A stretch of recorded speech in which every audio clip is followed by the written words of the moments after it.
I hope everyone had a nice break, and welcome back to the end of the world. So as you know, World War III has started. The United States and Israel have started to attack Iran. And we are now in the 4th day of this war.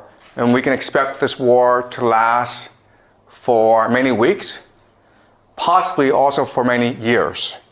But I promise you that after this war is done, the world will never be the same again. So what we will do these next few weeks is use game theory and understand and analyze the geopolitical situation. And so I'm going to teach you the ideas, the theories, the techniques to understand the world around you and make predictions.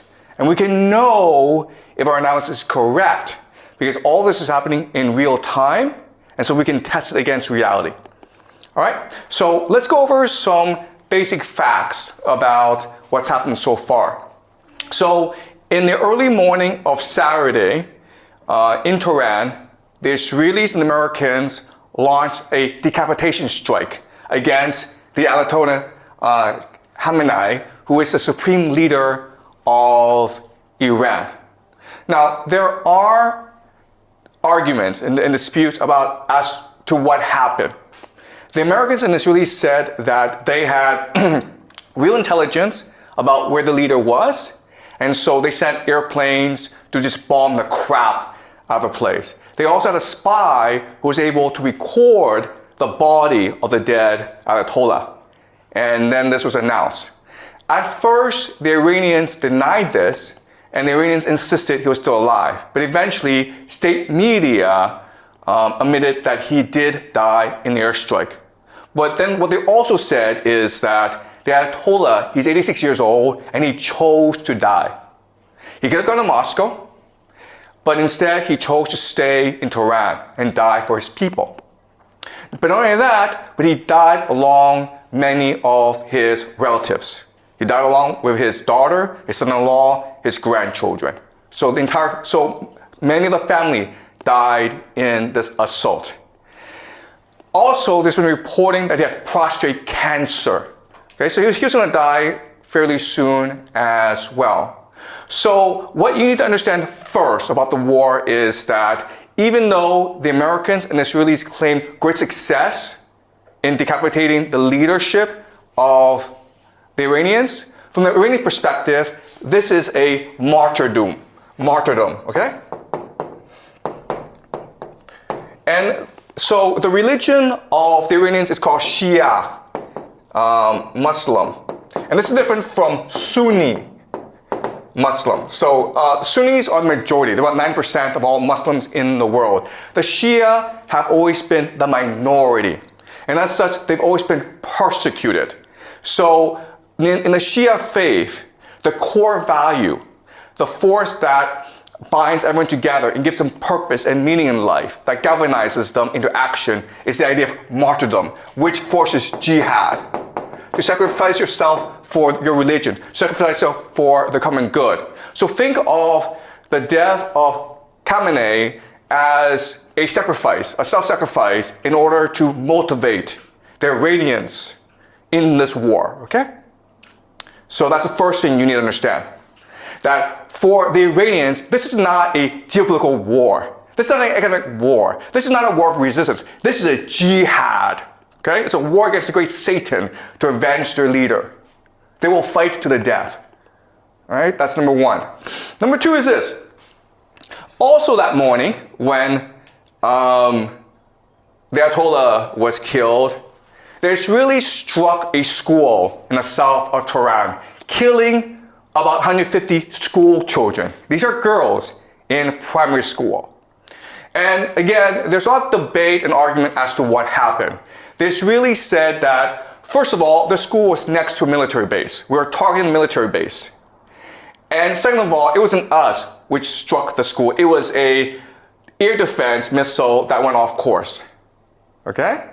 And the Iranians insisted no. The Israelis purposefully attacked the school to kill the school children. And then you're like, why would the Israelis do that? But then these few years, Well, we've seen what they've done in Gaza, in Palestine, to the Palestinians. And it's pretty consistent what the Israelis have been doing. All right? So this action against the Israelis, it's meant to show to themselves and the world that we are now all in. Okay? We've made the sacrifice. We are now committed to this war, to winning this war at all costs. And this action has also provoked the Iranian people to resist with their full might, okay?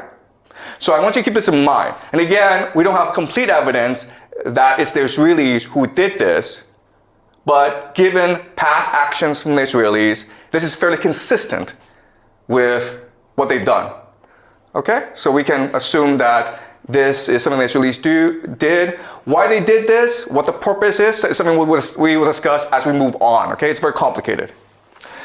Next, I want to show you this. This is Dubai. And Dubai is considered one of the wealthiest, safest cities in the world. There are thousands, tens of thousands of Westerners who move to Dubai because it's clean, you don't pay any taxes, you make a lot of money, and there are great restaurants. And this is really the economic model of Dubai. It's one of the GCC countries, okay? The Gulf coastal countries. And for the longest time, Dubai had a really good deal because they were under the protection of the American military. So they didn't have to pay for defense. And then they were in the Middle East, which is the oil producing center of the world. And so they focus on aviation, they focus on logistics, they focus on finance, on tourism. They became extremely wealthy, right? I'm not sure if you've taken Emirates, one of the best airlines in the world. So their airport, Dubai Airport, is the busiest in the world. And Dubai, for the longest time, was flourishing under American protection. And Dubai said to the world, listen, we're like Switzerland. We're neutral. We don't want any involvement in any wars. We're here just to take care of our citizens, to make sure everyone has a good time, to make money. And then right after the war started, the Iranians attacked the GCC, okay? Dubai, Abu Dhabi, Bahrain, Qatar, Kuwait, they attacked these places. And these places were like, what's going on? We're neutral, man. We're not involved in this war. And the airport was shut down in Dubai. At one point, the rich people in Dubai were willing to pay about $250,000 US just to get on a plane and get out of there. Okay?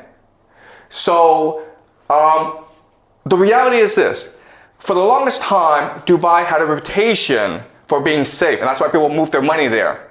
Guess what, guys? After what the Iranians did, it's dead. Dubai as a city, in the long term, it is dead. Because you're a wealthy Westerner, you're not going to move to a place where it could be attacked anytime by the Iranians. You might move to Singapore, you might move to Hong Kong, Japan, South America, but you're not moving to Dubai, okay? So the big question for us is, why did the Iranians do this? It was the Israelis and the Americans who attacked you. Why go after the GCC? All right? And not only that, but they're escalating the attacks against the GCC. So this is something that we will look at very closely today. Well, the short answer is because these places, even though they pretend to be neutral, they house the American military. They allow the Israelis and the Americans to use their airspace to attack Iran from. All right? So this is Bahrain. Now, Bahrain is interesting, okay? Because I want you guys to remember this. But Bahrain will probably be one of the major centers of this conflict. Because, first of all, this is the American Fifth Fleet.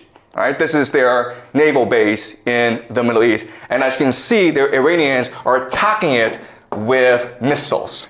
And it's being blown up. Bahrain is interesting because it has about 50% or even more, okay, Shia, which is the religion of the Iranians. But the people in charge are the Sunnis.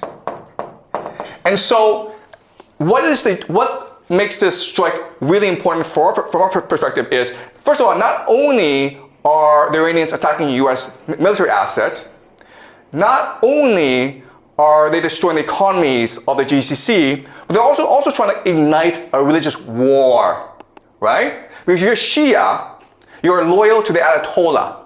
And if he's dead, then you must, as a religious obligation, now commit jihad against your enemies. And it's no different in other religions where, listen, if you want to kill the Pope, the Catholics would be really angry at you and they would want to kill you, right? So now you have the Shia who will probably eventually arise, creating a revolution in Bahrain, okay? So I think Bahrain will be the first to fall. Dubai will probably go bankrupt, okay? But in the long term, we can expect the entire GCC area, including Saudi Arabia, to eventually collapse, okay? And so this is something we'll use game theory to understand.